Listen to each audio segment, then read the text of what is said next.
Taewon pressed his crystalline hand against the viewing port of the coalition ship Serenity's Edge. The blue marble of Earth hung in the darkness ahead, looking peaceful and small. Hard to believe this tiny world was about to change everything. The Kelvari officer had seen many worlds in his 40 years of military service. Rock worlds with crystal cities, gas giants with floating platforms, ice moons where life grew in underground seas. But Earth looked different. Soft, fragile, like it might break if you touched it too hard. First time seeing the human homeworld? Asked Commander Veltar, the Zentari mission leader. His forearms moved across the control panels with practiced ease. Yes, sir, Taewon replied. His voice came out as a low harmonic through his vocal crystals. The preliminary report said they only achieved faster-than-light travel 6 months ago, and yet here we are, bringing them into a coalition operation. Veltar's large eyes blinked slowly. The council must see something special in them. Taewon doubted it. The humans had passed the basic requirements for coalition membership. They could travel between stars. They had not destroyed their own planet. They showed signs of advanced technology. But special, from what he had read, humans were just another bipedal species with basic tool use and simple social structures. The ship's communication system buzzed. Coalition vessel Serenity's Edge. This is Earth Defense Platform Alpha. You are cleared. For docking Bay 7. Welcome to the Sol system. The voice was clear and confident. Taewon noted the lack of formal protocol. Most species used complex greeting rituals when meeting coalition ships. Humans apparently just said hello and pointed to where to park. 2 hours later, Taewon stood in the main docking bay watching the human shuttle approach. It was a simple design, functional. No decorative elements or status symbols like other species preferred. Just a metal box with engines that did its job. The shuttle landed with barely a sound. The ramp lowered with a soft hiss. 4 figures walked out. The first was clearly the leader. She moved with confidence but not arrogance. Her uniform was clean but showed signs of use. Her hair was pulled back in a simple style. When she saw the coalition welcome party, she smiled and walked forward with her hand extended. Captain Hee Jin, Earth Defense Force, she said. Her grip was firm when Taewon shook her hand. Warm, soft skin but surprising strength underneath. Commander Veltar, Zentari Strategic Command, the mission leader replied. This is Officer Taewon, our Kelvari military specialist. Taewon studied the humans as introductions continued. Behind Captain Hye-jin stood 3 others.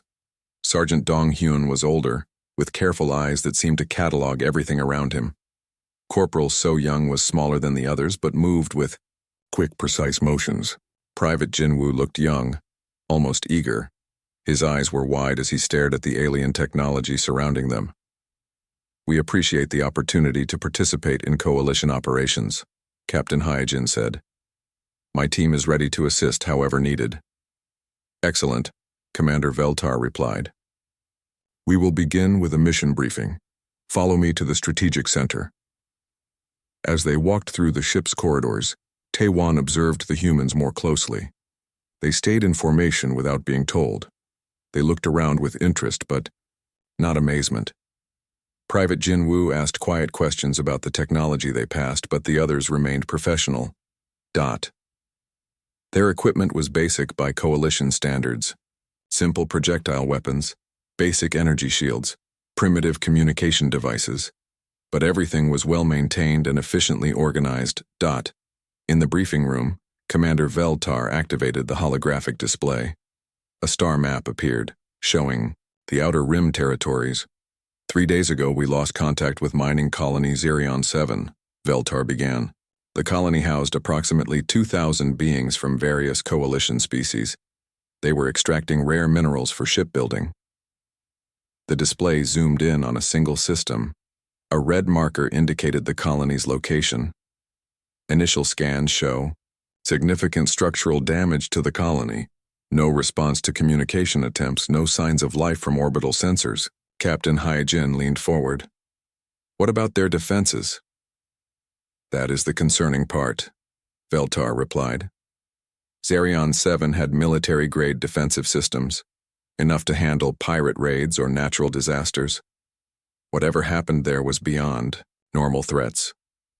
Taewon examined the tactical display.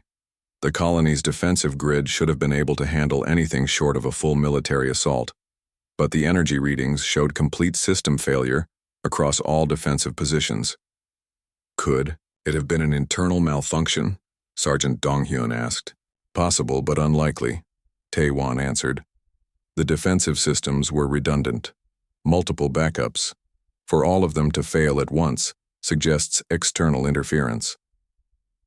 Our mission is reconnaissance and rescue, Commander Veltar continued. We will investigate what happened and search for survivors. This will be a joint operation. Coalition forces will handle technical analysis. Human forces will assist with ground operations. Taewon almost smiled at that. Ground operations meant the dangerous work. The Coalition was testing the humans by putting them in harm's way. It was standard procedure for new member species. Understood, Captain Haijin replied without hesitation. When do we depart? Immediately. Estimated travel time is 3 days. As the meeting ended, Taewon found himself walking beside Private Jinwoo toward the human quarters. This is amazing, Jinwoo said, looking at the ship's architecture. How do the artificial gravity generators work? Are they based on graviton manipulation or spatial distortion? Graviton fields, Taewon replied, surprised by the technical nature of the question. Most species take months to understand the basic principles. We had some theories about it on Earth. Nothing practical, but the math was interesting. Jinwoo paused at an intersection, studying the directional displays. The energy requirements must be enormous. They are. That is why most species cannot build ships this size until they master antimatter containment. Which we have not, Jinwoo admitted cheerfully. But we are working on it. Over the next hour, Taewon found himself answering more questions than he had expected. Jinwoo was curious about everything: weapon systems, navigation, life support, engineering. The young human absorbed information like a sponge. More interesting was how quickly he understood complex concepts. Taewon had worked with many species over the years. Most needed extensive explanation for basic spacefaring technology. Jinwoo grasped advanced principles after simple descriptions. That evening, Taewon observed the humans during the communal meal period. They sat together but did not isolate themselves from other species. Captain Haejin spoke with the Zentari navigation officer about stellar cartography. Sergeant Donghyun discussed equipment maintenance with the Morphon engineers. Corporal So Young listened more than she spoke, but asked pointed questions about ship security procedures. They adapted quickly to ship routines. No complaints about the food, even though it was clearly different from their normal diet. No problems with the sleep cycles or environmental controls. They just adjusted and moved on. What do you think of our new allies? Commander Veltar asked, settling his large frame beside Taewon. They are adequate, Taewon replied carefully. Curious, adaptable. Their technology is primitive, but they understand advanced concepts quickly. But, Taewon considered his words, they seem too calm. Most species show more stress when leaving their home system for the first time. These humans act like interstellar travel is routine. Perhaps they are simply confident. Perhaps. Taewon watched Captain Haejin explaining something to Jinwoo using hand gestures. Or perhaps they hide their emotions well. 2 days later, the ship dropped out of faster-than-light travel at the edge of the Zerion 7 system. Long-range sensors immediately began scanning the colony. Tai-1 studied the readings from his position on the bridge. The damage was extensive. Massive energy discharges had hit the colony from multiple directions. But the patterns were wrong. Too random for military bombardment. Too focused for natural phenomena. Sensor sweep complete, announced the Zentari navigation officer. No life signs detected, no active power sources. Defensive grid is completely offline. Take us in for closer examination, Commander Veltar ordered. As they approached the colony, the damage became visible through the viewing ports. Twisted metal structures, shattered crystal buildings, blast craters in geometric patterns that made no sense from a tactical perspective. Captain Hye-jin stood at the tactical station, studying the sensor displays. Her expression was calm, professional, but Tae-won noticed her hands. They moved slightly, as if she was unconsciously planning something. "Recommend full defensive posture," she said quietly. "Whatever did this might still be in the area." "Agreed," Commander Veltar replied. "All stations, combat readiness. Prepare landing teams for surface investigation." Tae-won felt his crystalline skin tighten with anticipation. Something had destroyed a well-defended colony without warning. Something that left patterns of destruction unlike anything in Coalition records. They were about to find out what that something was. And despite himself, Tae-won was curious to see how the humans would react when they met their first real galactic threat. The next 3 days passed quietly as the ship traveled toward Zerion 7. Tae-won used the time to study the humans more closely. What he found puzzled him. Every morning, the humans gathered in the ship's exercise area. Not unusual. Most species maintained physical fitness during long journeys. But the human routine was different. They did not just exercise. They practiced fighting. Tai-1 watched from the observation deck as Captain Hye-jin sparred with Sergeant Dong-hyun. Their movements were fluid, controlled. When one attacked, the other defended and countered in smooth sequences. It looked almost like a dance. "They are quite skilled," said Dr. Kethal, the ship's Morphon medical officer. She had 4 arms and moved with the precise grace of her species. "Their combat techniques are more advanced than initial reports suggested." "But inefficient," Tae-won replied.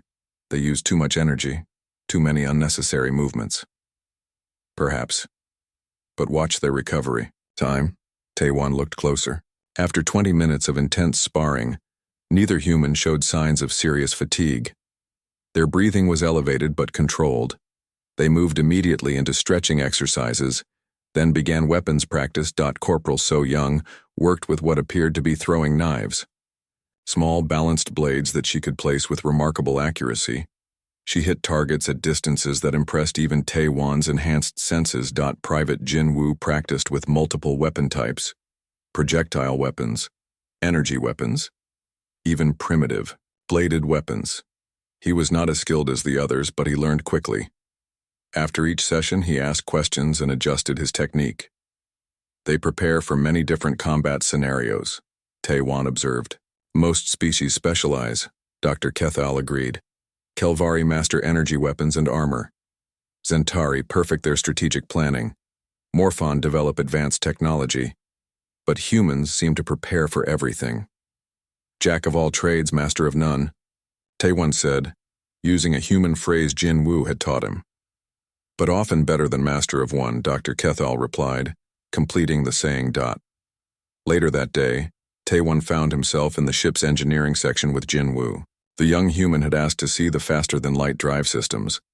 Most species were not allowed near such advanced technology, but Commander Veltar had approved the request. "The energy flow patterns are beautiful," Jin Woo said, studying the diagnostic displays. "Like controlled lightning moving through crystal circuits." "The basic principles are not complex," Tae-won explained. "Space-time distortion creates a bubble around the ship. The ship moves normally within the bubble, but the bubble itself travels faster than light. So the ship never actually exceeds light speed. It just tricks space into carrying it faster." Jinwoo nodded thoughtfully. "We theorized something similar on Earth. Einstein's work suggested that nothing with mass could reach light speed, but space itself could expand faster than light." Tae-won blinked in surprise. "You knew about space expansion before achieving faster-than-light travel?" "We knew about it, but we could not use it. The energy requirements were beyond our technology. We had to develop antimatter containment first, which you achieved in less than 1 year. 6 months, actually. Once we understood the principles from captured pirate technology, our engineers found ways to improve the efficiency." Tae-won stared at the human.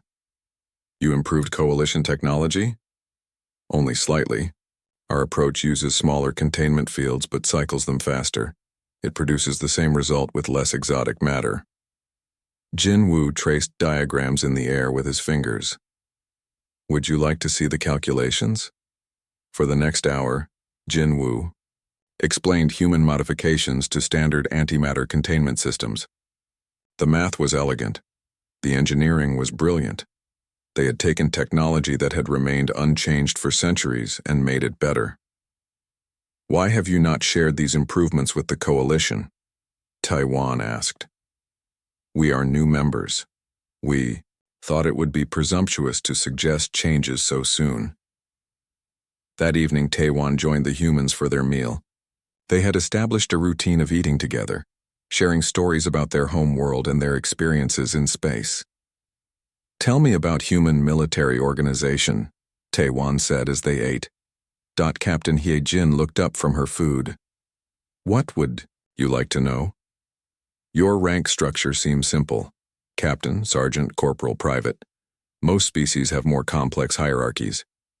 We found that too many levels slow down decision-making, Sergeant Dong-hyun replied. In combat, you need to react quickly. Complex chains of command create delays.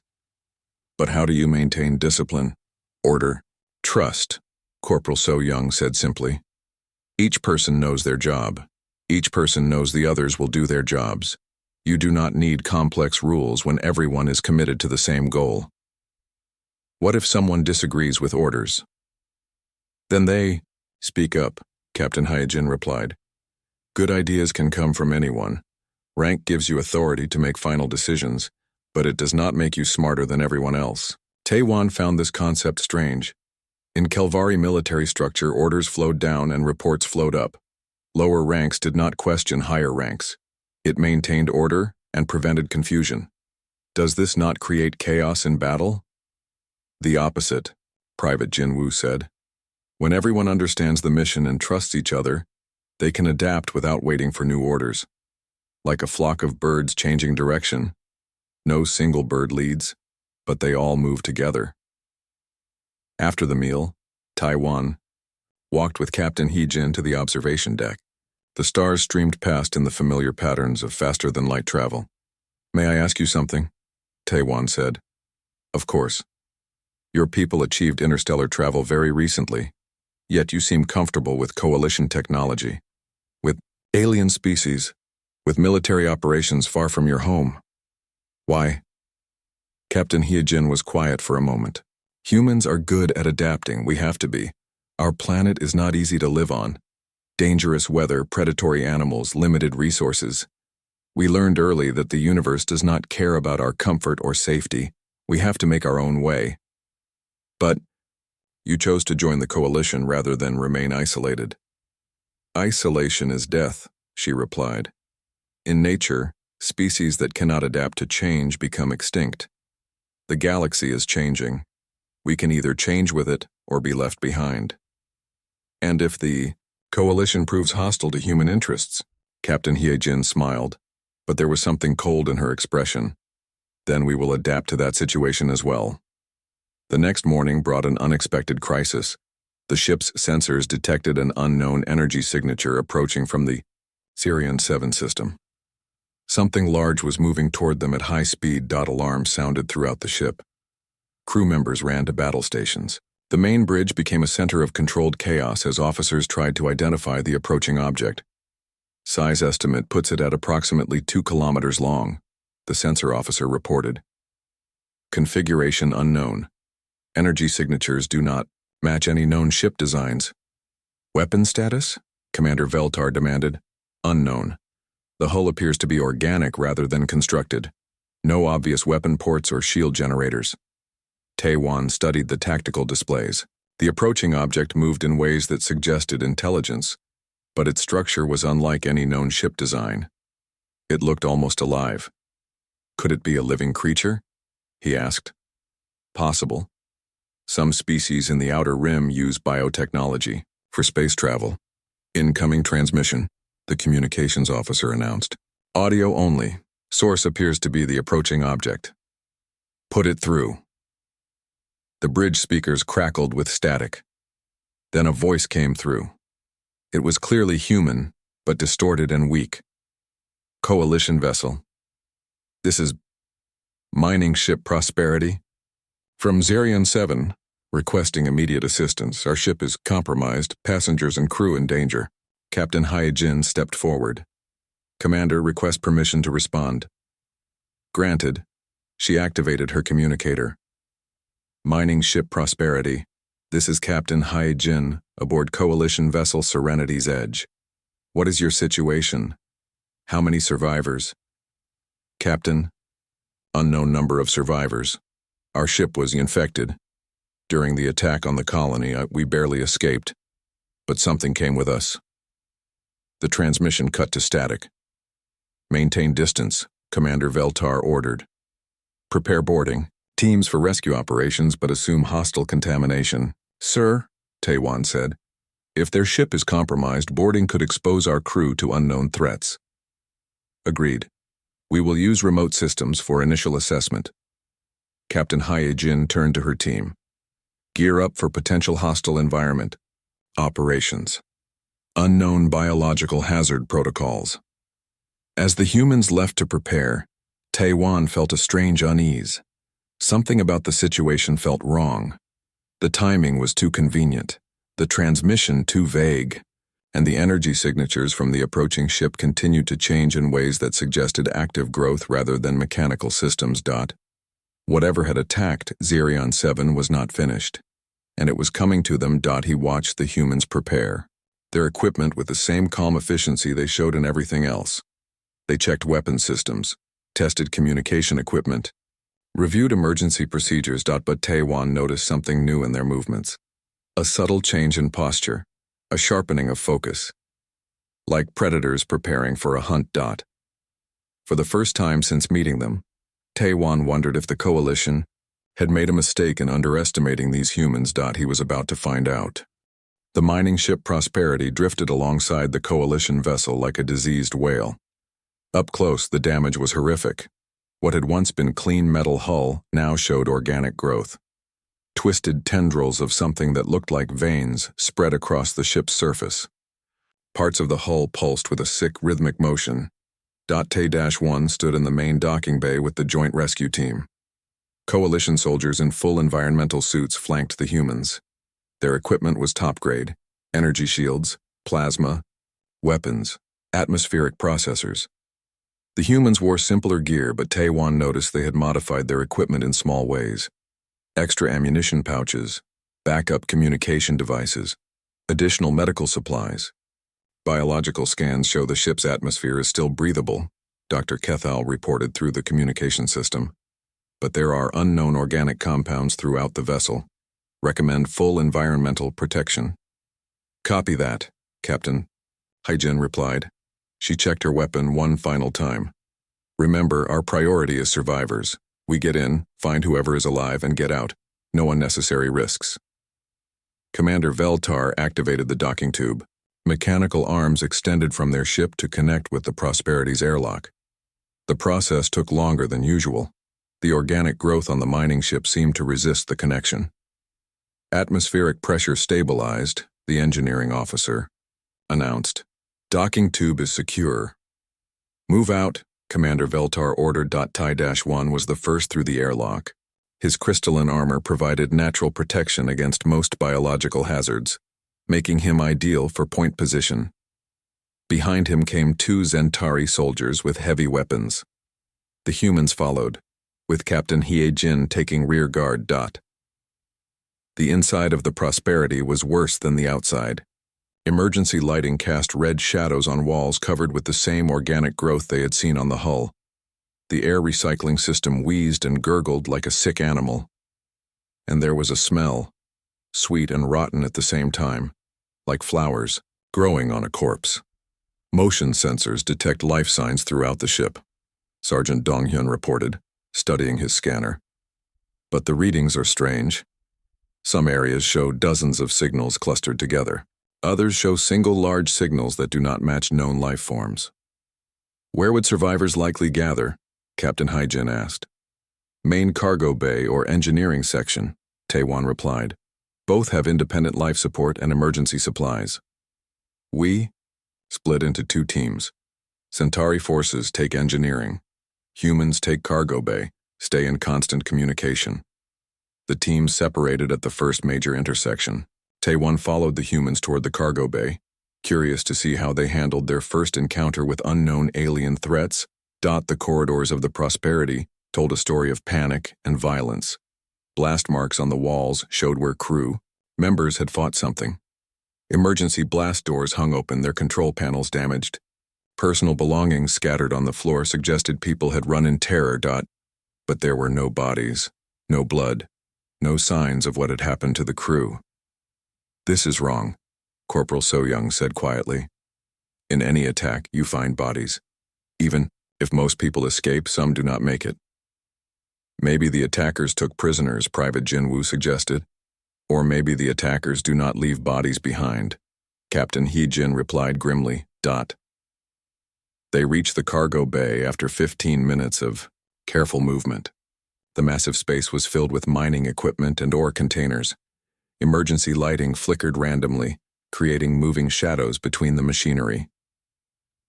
"Life signs are strongest in the center of the bay," Sergeant Dong-hyun reported. Multiple signals clustered together. They moved deeper into the cargo bay, weapons ready. The organic growth was thicker here, covering entire sections of machinery. Some of the tendrils moved slightly as if breathing. Then they heard voices. "Help us, please, we are trapped in here." The voices came from behind a wall of mining equipment. Weak, desperate voices calling for rescue. "Stay alert, Captain," Hee-jin warned. "Something feels wrong about this." They climbed over and around the machinery to reach the source of the voices. What they found made Tae-1's crystalline skin crawl with revulsion. 6 crew members stood in a small clear area surrounded by organic growth. They looked normal at first glance, standard mining uniforms, human and Centauri features. But their eyes were completely black. And when they spoke, their mouths moved slightly out of sync with their words. "Thank you for coming," one of them said in a perfectly normal voice. "We have been trapped here since the attack." "How long ago was the attack?" Captain Hee-jin asked, but she had not lowered her weapon. 2 days. Maybe 3. Time is difficult to track without ship chronometers. Tae-1 scanned them with his enhanced senses. Their heat signatures were wrong, too cool, and their chemical signatures showed compounds that did not exist in normal living beings. "Captain," he said quietly through the communication channel, "these are not survivors." Before anyone could react, the fake survivors moved. Not like normal beings running or attacking. They flowed like liquid, their bodies stretching and changing shape as they lunged toward the rescue team. The first creature reached Private Jinwoo before anyone could fire a shot. It wrapped around him like thick mud, trying to cover his helmet and environmental suit. Jinwoo did not panic. He activated his suit's emergency systems, flooding his environmental bubble with high-energy particles that disrupted organic matter. The creature recoiled with a sound like steam escaping. Jinwoo rolled away and came up firing his weapon. But, instead of standard energy bolts, his weapon fired solid projectiles that punched through the creature's shifting form. "Kinetic rounds work better than energy weapons," he called out as he continued firing. "They cannot adapt to physical impact as easily." The other humans immediately switched weapon settings. Tae-1 was impressed by their instant coordination. No discussions or confusion. They saw what worked and adapted immediately. But the creatures adapted too. As the kinetic rounds damaged them, they began spreading out, becoming thinner and harder to hit. They also started moving faster, using the cargo bay's machinery to swing and leap like organic spiders. "Fall back to the corridor," Captain Hee-jin ordered. "We need room to maneuver." The team retreated in good order, laying down covering fire. But as they reached the cargo bay entrance, more creatures appeared behind them. The mining ship was full of these things. "Engineering team, respond," Captain Hee-jin called through the communicator. Only static answered. "We are on our own," Sergeant Dong-hyun said calmly. "Recommend fighting withdrawal to the docking tube." But as they moved back through the ship's corridors, Tae-1 realized they were being herded. The creatures could have attacked from all directions, but they always left one path open, the path that led deeper into the ship. They want us to go somewhere specific, he told Captain Hyjin. I noticed. Question is whether we let them lead us or make our own path. A new sound echoed through the ship, a deep, rhythmic pulsing that seemed to come from everywhere at once. The organic growth on the walls began moving faster, spreading and thickening before their eyes. The ship is changing, Corporal So Young observed. Whatever is controlling these creatures is using the ship itself as a weapon. Then we leave, now. Captain Hyjin activated her emergency beacon. Coalition vessel, this is rescue team. Ship is compromised. Require immediate extraction. Negative, came Commander Veltar's voice through static. Docking tube has been severed. Working on alternative extraction methods. Tae-Wan felt his first touch of real fear. They were trapped on a ship that was being transformed into something hostile. The creatures hunting them were not just predators. They were intelligent enough to use tactics and strategy. But looking at the humans, he saw no panic. Captain Hyjin was already studying her tactical display, looking for alternative escape routes. Sergeant Dong Hyun was checking their ammunition and equipment status. Corporal So Young was examining the organic growth for weaknesses. Private Jinwoo was modifying his weapon for maximum effectiveness against their current enemies. They were not just adapting to the situation, they were already planning how to win. If we cannot get off the ship, we need to take control of it, Captain Hyjin said. Find the source of this infestation and eliminate it. That is extremely dangerous, Tae-Wan protested. We do not know what we are facing. We know it is intelligent. We know it uses biological manipulation. We know it can mimic other life forms. Captain Hyjin checked her weapon's ammunition counter. What we do not know is whether it can be killed. Only one way to find out, Private Jinwoo said with a grim smile. As they prepared to move deeper into the infected ship, Tae-Wan realized something important. The humans were not just brave or determined, they were hunting. The prey had become the predator. And for the first time since boarding the Prosperity, Tae-Wan felt sorry for whatever was waiting for them in the ship's depths. The deeper they went into the Prosperity, the more the ship changed around them. What had been metal corridors were now tunnel-like passages lined with pulsing organic matter. The walls breathed. The floor felt soft under their feet. And everywhere that sweet, sick smell grew stronger. Tae-Wan had fought in 17 different conflicts across 12 star systems. He had faced energy weapons that could melt through his crystalline armor. He had survived poison atmospheres and crushing gravity. But he had never experienced anything like this. The ship was not just infected, it was being digested. Environmental readings show increasing biological activity. Dr. Kethal's voice crackled through their communicators. Whatever is controlling the transformation is accelerating the process. Copy that, Captain Hyjin replied. How long before the ship's structure fails? Unknown. The organic matter appears to be reinforcing some areas while consuming others. It is almost like the ship is being rebuilt rather than destroyed. Private Jinwoo stopped at an intersection and held up his scanner. Multiple life signs ahead. Large ones. They are not trying to hide anymore. Because they do not need to, Sergeant Dong Hyun observed. We are in their territory now. They moved forward carefully. The passage opened into what had been the ship's main engineering section. Now it looked like the inside of a living creature. Curved walls pulsed with veins of light. The ceiling dripped with some kind of thick fluid. And in the center of the space, something waited for them. It was huge, 3 meters tall and roughly humanoid in shape, but its proportions were wrong. Arms too long, joints that bent in directions that should have been impossible. Its skin was pale and translucent, showing dark fluid moving underneath. When it turned toward them, Tae-Wan saw that its face was a shifting collection of features from different species. For a moment, it wore Captain Hyjin's face. Then it changed to show Tae-Wan's crystalline features. Then it became something else entirely, a mixture of parts that should not exist together. What are you? Captain Hyjin called out, her weapon trained on the creature. When it spoke, the voice was a perfect copy of hers. I am what you will become. What all thinking beings become when they embrace their true nature. And what nature is that? Unity. No more individual struggle. No more separate goals. One mind. One purpose. One perfect organism.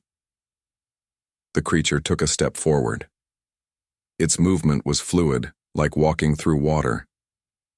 You have fought well to reach me. Your species shows promise. Join willingly and I will preserve your essential patterns. Resist, and you will be absorbed completely. Hard pass, Private Jinwoo said, and opened fire. His kinetic rounds struck the creature center mass. Instead of falling or staggering, it simply absorbed the projectiles. The holes in its body sealed instantly. It smiled with Captain Heejin's face. Kinetic force is just another form of energy. I adapt to all forms of energy.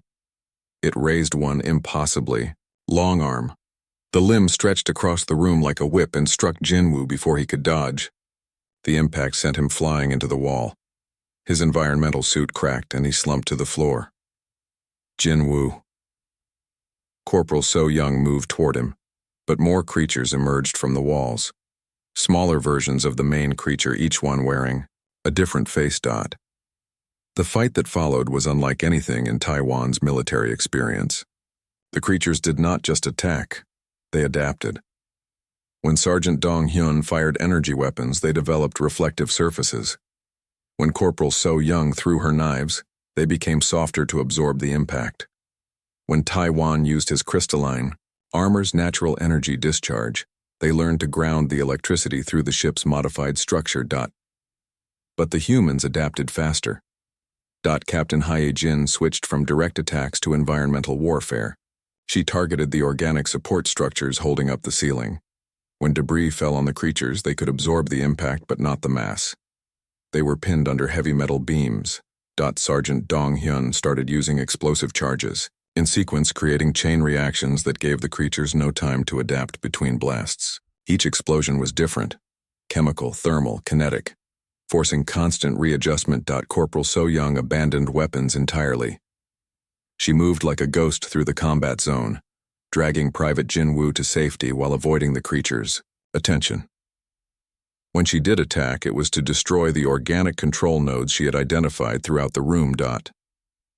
But it was Private Jinwoo who found the real weakness.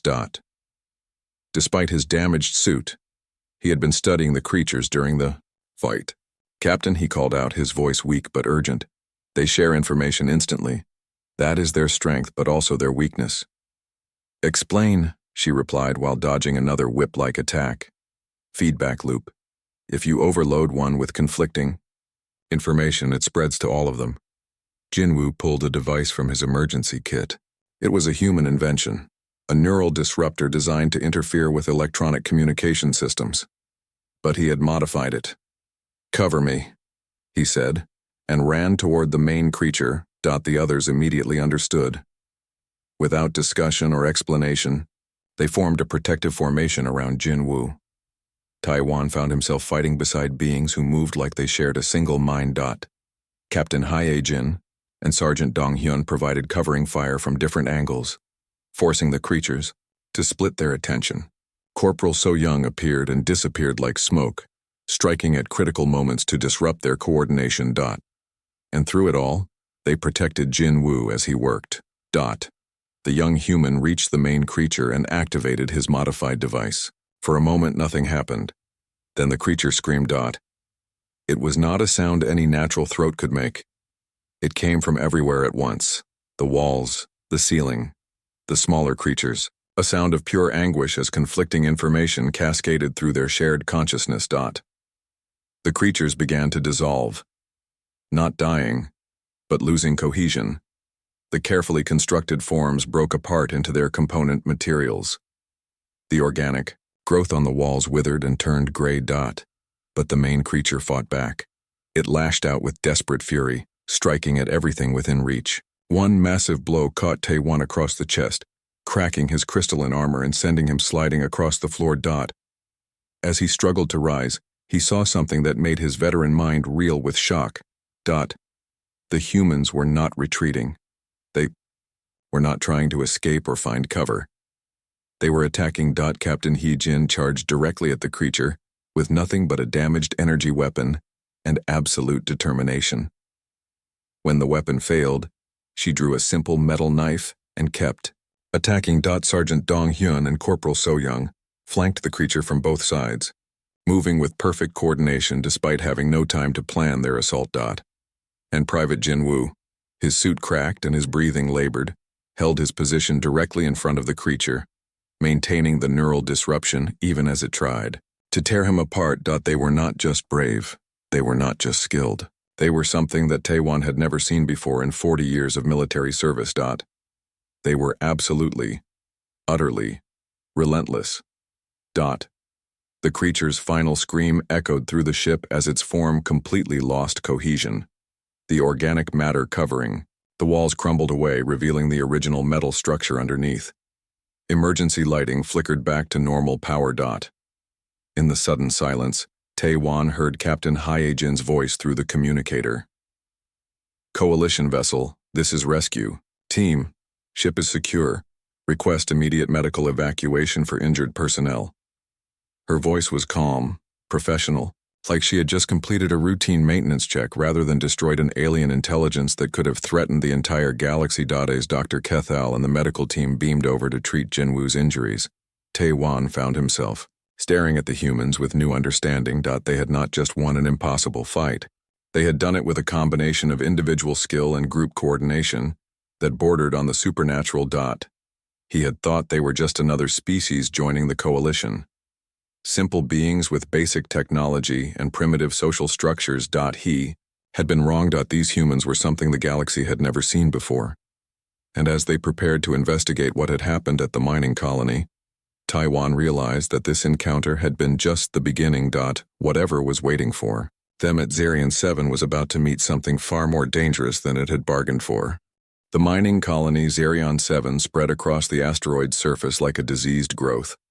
What had once been a thriving community of 2,000 beings was now a twisted landscape of shattered buildings and strange formations that hurt to look at directly. Tai-1 stood at the edge of the landing zone, studying the devastation through his enhanced sensors. The damage patterns made no sense from a military perspective.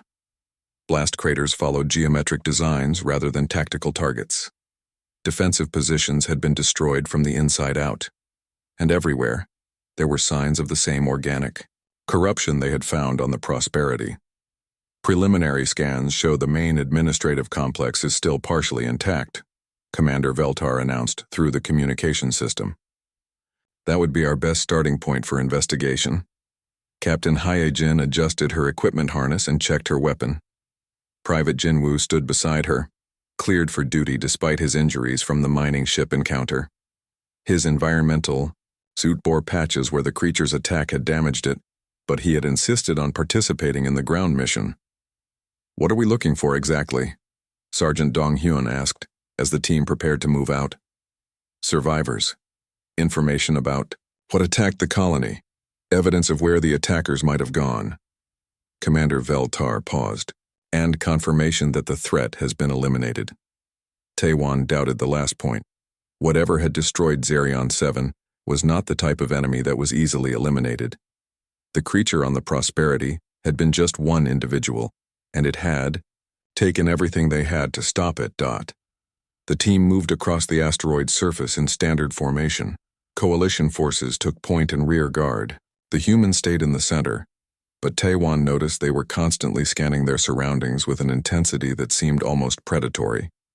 The main administrative complex was a series of connected domes designed to maintain atmosphere and comfortable living conditions. Half of the domes had been shattered, their contents scattered across the asteroid's airless surface, but 3 domes remained intact. "Atmosphere is stable inside the surviving structures," Dr. Kethal reported after scanning the nearest dome. "But there are organic compounds present that match what we found on the mining ship." "Same enemy," Captain He-jin concluded. "Question is whether any of it is still active." They entered through an emergency airlock that had been damaged but was still functional. Inside, emergency lighting cast strange shadows on walls that showed signs of the same organic growth they had seen before. But this growth was different, older, more established. It had been here much longer. This colony was infected weeks before the Prosperity escaped, Taewon observed. The attack we investigated was not the beginning. It was the end of a longer process. Like a disease spreading through the population, Private Jinwoo said quietly, but a disease that thinks and plans. They found the first bodies in what had been a residential section, but these were not normal corpses. The colonists had been changed. Their bodies were partially absorbed into the organic matter covering the walls. Their faces showed expressions of terror, but also something else. Recognition, as if they had understood what was happening to them. They were conscious during the transformation, Dr. Kethal said after examining one of the bodies. The neural pathways show activity consistent with awareness right up until complete integration with the organic matrix. Corporal So-young turned away from the wall. They were alive while it consumed them, and they knew it. Sergeant Dong-hyun added grimly, The team continued deeper into the complex. Each section told part of the story. The infection had started in the mining levels, where workers had discovered something in the asteroid's core. It had spread slowly at first, taking individual colonists who worked alone or were isolated from the main population. But as it learned about human psychology and social structures, it had become more sophisticated. It had mimicked loved ones to lure victims into private areas. It had replaced key personnel to gain access to communication and security systems. By the time the colonists realized what was happening, it was too late. Smart, Captain Haijin observed as they studied a security office where the walls showed evidence of a fierce but brief struggle. It did not just attack randomly. It studied its enemies and adapted its tactics. Which means it will have learned from our encounter on the Prosperity, Taewon pointed out.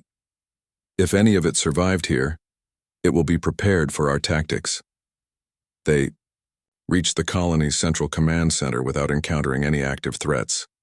The large space was filled with computer terminals and communication equipment, most of it still functional. But organic growth covered many of the surfaces, and some of the equipment had been modified in disturbing ways. It was trying to communicate with something, Private Jinwoo said, studying one of the modified communication arrays. These changes would boost transmission range and alter signal frequencies. Calling for reinforcements? Sergeant Dong-hyun suggested. Or reporting back to a larger organization, Captain Haijin replied.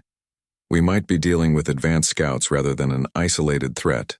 That was when the lights went out. Emergency power kicked in after a few seconds, but the red lighting made the organic growth on the walls look like flowing blood. And in that brief moment of darkness, something had changed. The organic matter was moving, pulsing with renewed life. Motion sensors detect multiple contacts, Corporal So-young reported, coming from all directions. How many? Commander Veltar asked through the communicator. Unknown. The organic matter is interfering with sensor resolution. Could be dozens, could be hundreds. The first attack came from above. Creatures dropped from the ceiling like organic rain, their forms shifting and changing even as they fell. Some looked like colonists. Others resembled coalition species. A few were nightmarish combinations that should not have been able to function. But these creatures were different from the one they had fought on the mining ship. They moved with perfect coordination, like parts of a single organism. And they had learned from that previous encounter. When the humans switched to kinetic weapons, the creatures were ready. Their forms became denser, harder. When the coalition forces used energy weapons, the creatures developed reflective properties. When the team tried to use explosive devices, the creatures spread out to minimize damage. They remember everything, Taewon realized as he fought. Every tactic we used, every weakness we exploited. They have adapted to all of it. The battle became a nightmare of constant adaptation. Every successful attack was countered within seconds. Every defensive position was overcome almost as soon as it was established. The team was forced to retreat through the complex, fighting a running battle against an enemy that seemed to learn faster than they could innovate. But then, Taewon noticed something strange about the humans. They were not panicking.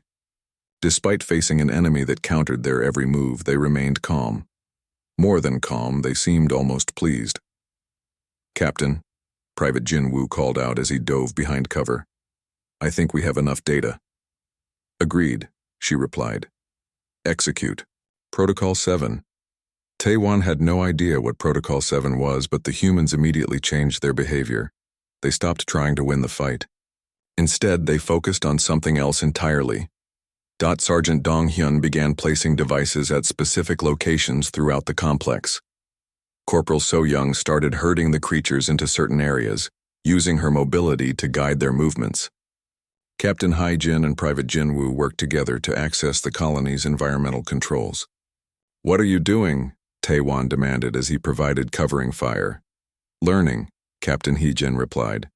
"Just like they learned from us, we learned from them." "But they are winning." "No, they are not." Suddenly, the colony's atmospheric processing system activated, but instead of normal air circulation, it began flooding the complex with a mixture of chemicals that made the organic matter shrivel and dissolve. "They adapt to direct attacks," Private Jinwoo explained as the creatures around them began to weaken. "But they cannot adapt to environmental changes fast enough. Their strength is also their weakness. They are too connected to survive systemic failure." The creatures tried to retreat, but Sergeant Dong Hyun's devices activated, sealing the complex's exits.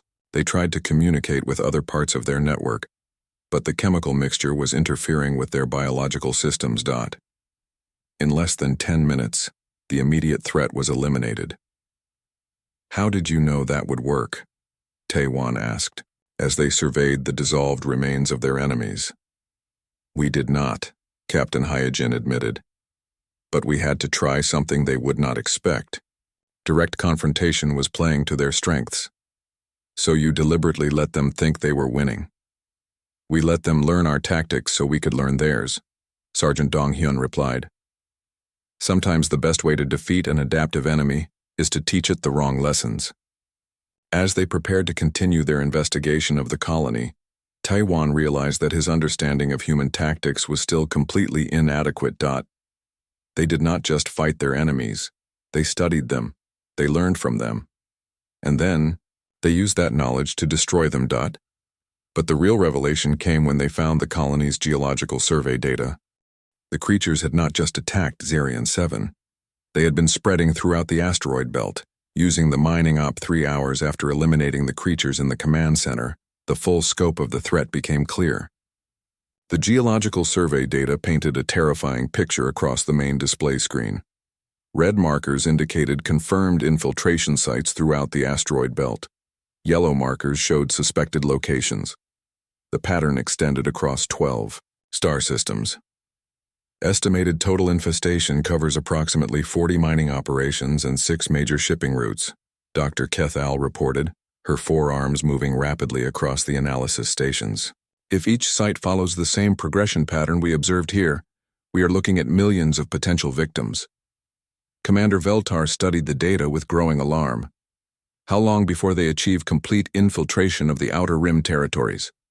"Based on current expansion rates, 6 months to establish dominant presence, 12 months to complete absorption of all biological life in the affected systems." Taewon felt his crystalline skin grow cold. In 40 years of military service, he had never encountered a threat of this magnitude. The creatures, the Shriekers as the colony records called them, were not just predators. They were a plague that consumed entire civilizations. "We need to contact Coalition Command immediately," Commander Veltar said. "This requires a full military response." "No," Captain Hyojin said quietly. "It does not." Everyone turned to look at her. She stood at the tactical display, studying the infiltration patterns with an expression that made Taewon's veteran instincts send warning signals through his nervous system. "Captain, I understand your species has confidence in its abilities," Commander Veltar said diplomatically. But this threat is beyond any single member species. Even the combined Coalition fleet would struggle against an enemy this widespread. The Coalition fleet would fail, Captain Hyojin replied. Traditional military tactics will not work against an adaptive enemy that learns from every encounter. You would be feeding it information about your weapons, tactics, and weaknesses with every battle. Then what do you suggest? Captain Hyojin turned to her team. How long do we need? For complete preparation? 2 weeks, Sergeant Dong-hyun replied without hesitation. For what preparation? Tae-wan demanded. Private Jin-woo looked up from his analysis of the Shrieker remains. To implement a species-wide solution. You are talking about genocide, Dr. Cathal said, her voice filled with horror. We are talking about survival, Captain Hyojin corrected. These creatures do not negotiate. They do not coexist. They consume everything biological they encounter. The choice is simple. Them or everyone else. But the scale, Commander Veltar began, is irrelevant. Corporal So-young interrupted. Scale does not change the fundamental nature of the problem. Tae-wan stared at the humans in growing disbelief. They were discussing the elimination of an entire species across multiple star systems, as if it were a routine maintenance operation. How? He asked. Captain Hyojin activated her personal communication device. Earth Command, this is Captain Hyojin. Request immediate implementation of Biological Warfare Protocol Omega. Authorization Code, Persistence Hunter Alpha 7. Captain Hyojin, this is Earth Command. Confirm Biological Warfare Protocol Omega. Stand by for authentication. The next few minutes passed in tense silence as Earth's military command verified the request and authorization. Tae-wan used the time to study the humans more carefully. They were not excited or bloodthirsty. They were not angry or afraid. They were simply focused, like craftsmen preparing for a complex but familiar task. Authentication confirmed, came the voice from Earth Command. Protocol Omega is approved. Estimated deployment time is 14 days. Do you require additional resources? Negative. Current team composition is sufficient for coordination and oversight. Understood. Good hunting, Captain. As the communication ended, Commander Veltar looked at Captain Hyojin with confusion. What exactly is Biological Warfare Protocol Omega? A contingency plan we developed during our first contact preparations, Private Jin-woo explained. We assumed that faster-than-light travel would eventually bring us into contact with hostile alien species, so we developed countermeasures. What kind of countermeasures? The kind that end conflicts permanently, Sergeant Dong-hyun replied. Over. The next hour, as the humans explained their plan, Tae-wan experienced something he had never felt before in his military career. True terror. Not the fear of personal death or injury that came with combat. Not the anxiety of facing superior enemies or impossible odds. This was deeper, more fundamental. This was the terror of realizing that you had completely misunderstood the nature of the universe. The human plan was elegant in its simplicity and horrifying in its scope. They had developed biological agents specifically designed to target the Shrieker's adaptive capabilities. Not weapons that killed directly, but weapons that prevented adaptation. The creature's strength comes from their ability to share information and rapidly modify their biology, Private Jin-woo explained as he worked at one of the colony's research stations. Our agents interfere with that communication at the cellular level. But they adapt to everything, Tae-wan protested. How can you create something they cannot counter? By making adaptation itself the attack vector, Captain Hyojin replied. Our agents are designed to be absorbed by their systems. The more they try to adapt, the more thoroughly the agents spread through their network. It is not just chemical warfare, Corporal So-young added. It is informational warfare. We are attacking their ability to process and share data. The delivery method uses their own expansion against them, Sergeant Dong-hyun continued. We deploy the agents at a few key infiltration sites. The creatures automatically spread them throughout their network as they try to understand and counter the new threat. Within weeks, every connected Shrieker in the galaxy will be affected. Captain Hai Jin concluded. Their communication network becomes the delivery system for their own destruction. That is efficient, Dr. Kethal said weakly. That is terrifying, Commander Veltar corrected. But Taiwan understood something else, something that made his crystalline skin crawl with a mixture of admiration and dread. The humans had not developed this plan in response to the Shrieker threat. They had developed it before making first contact with any alien species. They had assumed that interstellar civilization would eventually require the complete elimination of hostile life forms, and they had prepared accordingly. How many such protocols do you have? He asked quietly. Classified, Captain Hai Jin replied, but her expression suggested the number was large. And they all involve ending threats permanently, Private Jinwoo confirmed. We learned early in our species' development that some problems cannot be solved through negotiation or compromise. Sometimes survival requires absolute action. The deployment phase took exactly 14 days. Taiwan observed the process with the fascination of a scholar studying something completely outside his previous experience. The humans did not send fleets of warships to attack Shrieker strongholds. They did not conduct bombing raids or orbital bombardments.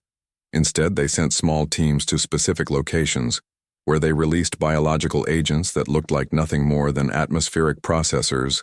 The Shriekers detected the intrusions. Of course, they adapted to the humans' equipment and tactics. They learned to counter every weapon and overcome every defense.